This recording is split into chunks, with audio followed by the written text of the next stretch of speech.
Nourish Health Center. Holistic health care for your family. Be healthy naturally. আমাদের আসলে উদ্দেশ্য হচ্ছে যেটা আপনারা ভাবছেন যে এখানে ওষুধ দেয়া হবে বা কিছু, সেরকমটা ঠিক না। আসলে আমাদের উদ্দেশ্য হচ্ছে, আমরা এর আগের দিন একটা মিটিং করেছিলাম, আমরা এর আগে 2টা মিটিং করেছি, সেখানে আমরা বলেছি আমাদের উদ্দেশ্যগুলো, আপনারা হয়তো সেখানে অনেকে জাননি। আমাদের উদ্দেশ্য হচ্ছে আপনাদের চিকিৎসার খরচ কমানো। আপনাদের যদি একটা রোগ হয়, অসুখ হয়, তাহলে হঠাৎ করে কিছু টাকা বের হয়ে যায় না ডাক্তারের দিতে, হ্যাঁ? এবং সেই টাকাটা তো আমাদের আসলে আগে থেকে জমানো থাকে না, ওইভাবে থাকে। আমরা কি কেউ টাকা জমায় রাখি যে এই টাকাটা আমার অসুখ হলে কাজে লাগবে? এরকম তো আমরা কেউ জমায় রাখি না। যখনই হঠাৎ করে ওরকম একটা অসুখ বিসুখ হয়ে যায় আমাদের, তখন কিন্তু আমাদের কিছু টাকা ওরকম বেরিয়ে যায় এবং সেটা টান পড়ে যায় সংসারে। বড় অসুখ হলে তো কথাই নেই। আমাদের উদ্দেশ্য হচ্ছে আসলে আপনাদের এই চিকিৎসা ব্যয়টা কমানো, আপনাদের যেন এই টাকাটা খরচ না হয়, সেইটা বন্ধ করা হচ্ছে আমাদের আসলে উদ্দেশ্য। কিভাবে বন্ধ করবেন? আপনার এই অসুখের পেছনে টাকা খরচ হবে না, এটা কিভাবে বন্ধ করবেন? যদি অসুখ না হয় তাহলে তো টাকা খরচ হবে না, তাই না? তাহলে অসুখ হবে না কি করলে অসুখ হবে না, সেইটা আসলে আমরা আপনাদেরকে জানাতে চাই যে এই কাজগুলো করলে আমাদের অসুখ বিসুখ হবে না বা কম হবে। বোঝা গেছে ব্যাপারটা? কারণ পৃথিবীতে আমরা যা কিছু করি তা কিন্তু আমরা আমাদের জ্ঞান দিয়ে করি। এই যে আপনি রান্না করেন, গরু রাখেন বা সংসারে যে কাজ করেন, এগুলোর পিছনে আপনার জ্ঞান আছে না? কি করে রান্না করতে হয়, এটা যদি আপনি না জানতেন তাহলে আপনি রান্না করতে পারতেন? কোথাও না কোথাও আপনার শিখতে হয়েছে, আপনার মার কাছ থেকে শিখতে হয়েছে, নাহলে আপনার দাদির কাছ থেকে শিখে সেই জ্ঞানটা আপনি কাজে লাগাচ্ছেন। যার জ্ঞান যত বেশি ভালো, সে তত ভালো কাজ করে। কেউ এই জ্ঞানকে কাজে লাগায় আবার টাকাও ইনকাম করে। আপনি যে রান্না করেন সেখান থেকে কিন্তু টাকা আসে না? আসে। কিন্তু হোটেলে যে লোক রান্না করে তার কিন্তু টাকা আসে। বোঝা গেছে? একই জ্ঞান কিন্তু আপনার এবং তার কিন্তু একই জ্ঞান। আপনিও রান্না করতে পারেন, সেও রান্না করতে পারে। আপনিও রান্না করেন, সেও রান্না করে। কিন্তু আপনার জ্ঞানের বিনিময়ে টাকা আসে না, তার জ্ঞানের বিনিময়ে টাকা আসে, কারণ সে তার জ্ঞানটা বিক্রি করতে পারছে। তাহলে আমাদের উদ্দেশ্যটা হলো যে আপনাদের যেন অসুখ বিসুখ না হয়। ওষুধ খাওয়া কি ভালো? অসুখ বিসুখ যেন না হয় অথবা কম হয়, সেই ব্যাপারে আপনাদেরকে কিছু বুদ্ধি পরামর্শ দেয়া, এটা হচ্ছে আমাদের মূল উদ্দেশ্য। এরপরে যদি অসুখ হয়ে বসে, ধরেন তারপরেও তো হতে পারে, কিছু রোগ আছে যেগুলো তারপরেও হতে পারে। আপনি যতই জ্ঞান থাকুক আপনার, তারপরেও কিছু রোগ হইতে পারে। হইলে তখন আমরা যেন ঘরোয়া ভাবে যতটা পারি, অনেক রোগ আছে যেগুলো আসলে ওষুধ ছাড়া, ডাক্তার ছাড়া সুস্থ হওয়া যায়। বহু রোগ আছে, অধিকাংশ রোগই আছে যেগুলো আমরা ওষুধ ছাড়া, ডাক্তার ছাড়াই ভালো থাকতে পারি। যেমন আপনাদের এখানে কম বেশি সবাই আমাকে যে অভিযোগটা করবেন সেটা হলো ব্যথা, হাঁটুতে ব্যথা, কোমরে ব্যথা, তাই না? আছে না কম বেশি সবার? এবং বয়স যাদের হয়ে গেছে তাদের সবারই কম বেশি এই সমস্যাটা আছে। এখন এজন্য আপনি ডাক্তারের কাছে গেলে ডাক্তার আপনাকে একটা এক্সরে দেবে।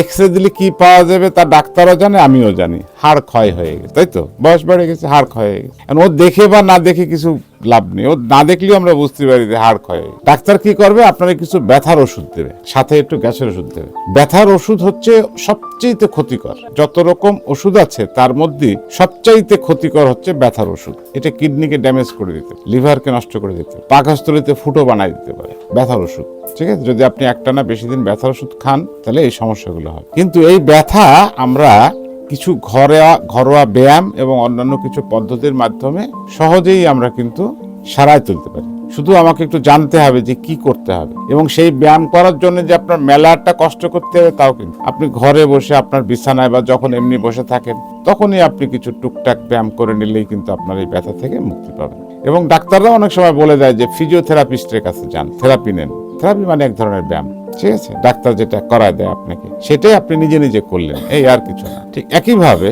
আরো যে সমস্ত রোগ ব্যাধিগুলো আছে, সবার একটা কমন রোগ হচ্ছে কি? গ্যাস, তাই না? বাঙালির জাতীয় রোগ কি? গ্যাস। এখন এই গ্যাস কেন হয় বা কি করলে গ্যাস হবে না, এটা যদি আমরা জানি তাহলে সবচেয়ে ভালো। কারণ গ্যাসের ওষুধ খাইয়েও যে খুব একটা ভালো কাজ হয় তা কিন্তু না।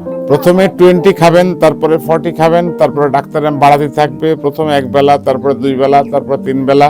কারণ আপনি যদি দীর্ঘদিন গ্যাসের ওষুধ খান তাহলে আপনার পাকস্থলীর নিজস্ব যে একটা প্রক্রিয়া হজম করার, সেটা নষ্ট হয়ে যায়। গ্যাসের ওষুধের কাজ কি? আমাদের পাকস্থলীতে কিছু অ্যাসিড তৈরি হয় খাবারকে হজম করার জন্য। সেই অ্যাসিড এর বাংলায় বলে অম্ল, এই জন্য অম্বল কয় গ্যাসে। প্রচলিত ভাষায় গ্রামে বলে কি? অম্বল।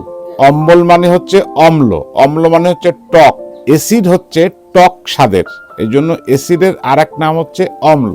তাহলে পেটের মধ্যে এই অ্যাসিডটা না হলে আমাদের খাবার ঠিকমতো হজম হবে না। গ্যাসের ওষুধের কাজ কি? গ্যাসের ওষুধ কখন খাইতে হয়? খাওয়ার আধা ঘন্টা আগে খাইতে হবে। কারণ খাবার যখন আপনি সামনে নিবেন তখনই আপনার ব্রেন পাকস্থলীকে সিগন্যাল পাঠাবে যে তোমার খাবার আসতেছে, তুমি শীঘ্রই অ্যাসিড পাঠাও, না হলে খাবার হজম হবে না।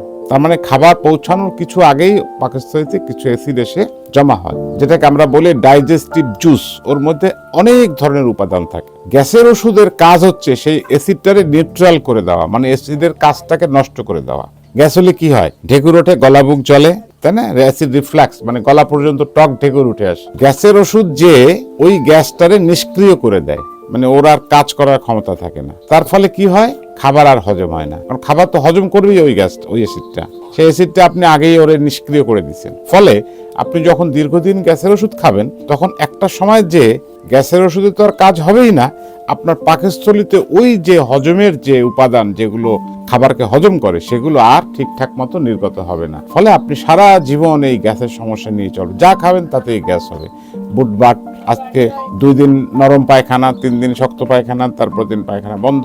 এবং এই গ্যাসের ওষুধের কারণে আপনার হাড় ক্ষয় বেড়ে যায়। এই যে বয়স একটু হয়ে গেলেই যে মাথায় ব্যথা, কোমরে ব্যথা, এটার একটা বড় কারণ কিন্তু এই গ্যাসের ওষুধ। পাকস্থলীতে ক্যান্সার, আলসার পর্যন্ত হতে পারে এই গ্যাসের ওষুধের কারণে। সুতরাং গ্যাসের ওষুধের পার্শ্ব প্রতিক্রিয়া কিন্তু অনেক বেশি, মানে যেটা উপকার করে একটা, আপাতত গ্যাস কমায়, আর ক্ষতি করে অন্তত 20টা, যেটা অনেক দিন পর্যন্ত চলতে থাকে। সুতরাং এই গ্যাসের ওষুধ থেকে যদি বেরোতে চান তাহলে আপনাকে জানতে হবে যে কি করলে গ্যাস হবে না, কি করলে গ্যাস হবে না। অনেকে বলেন যে আমার এই খাবার খাইলে গ্যাস হয়, বলেন না যে আমি এইটা খাইলে গ্যাস হয়। কেউ বলেন লেবু খাইলে গ্যাস হয়, কেউ বলেন মূলা খাইলে গ্যাস হয়। আসলে যার গ্যাস হয় তার পানি খাইলেও হয়। সবার এক খাবারে তো গ্যাস হয় না, রাইট? যার গ্যাস হয় তার যা খাবে তাতেই গ্যাস হয়। এর মূল কারণ কিন্তু আসলে আমাদের খাওয়া দাওয়ার অনিয়ম একটা বড় সমস্যা আছে। এটা আমরা আগের দিন আলোচনা করছিলাম। এটা আলোচনা করতে গেলে একটা দীর্ঘ সময়, শুধুমাত্র এই গ্যাস নিয়েই আলোচনা করতে হবে। আজকে যেহেতু আমরা প্রথমবার বসছি, এই জন্য আমরা কোনো স্পেসিফিক রোগ নিয়ে আলোচনা না করি। আপনারা একটুখানি বলেন যে আপনাদের এই মুহূর্তে কি কি শারীরিক সমস্যা আছে। আপনি এক এক করে বলেন, আপনি বলেন আগে। আর সবসময় যে গায়ে জ্বর ভাই, এই এখনো গায়ে জ্বর বুঝতেছে, ওই মানে শীত টিত কিছু লাগে না, সবসময় গায়ে আগুন মারি। আর ওই মেরুদণ্ডে ফাড়া আছে, ফাড়া আছে, আর এগুলো এমনি কিডনি যন্ত্রণা করে, আর এই গিরি গুরু ব্যথা। আমার তো সমস্যা সব কয়টা, বেশি আছে থাইরয়েড, তারপরে ওই আড়ে ব্যথা, মাজায় ব্যথা, এই সমস্ত সব। গ্যাস অতিরিক্ত আর মাজায় ব্যথা, তাছাড়া অন্য কিছু বুঝিনি। আমি এই ভেন স্টাক করে এরমই হয়ে রয়েছে, আর কিছু সমস্যা হয়নি। এই এক পাশ বল হয়নি, এই বাউ পাশ। না, আমার তেমন কোনো সমস্যা নাই, সবকিছু ঠিক আছে। দুইটাই, আর কোনো ব্যথা নাই, কোনো কিছু নাই। আর একটু ঠান্ডা লাগলে একটু সর্দি মর্দি হয়, এই আর গ্যাস তো আছে, ওটা তো কন্ট্রোলে রাখি আমি।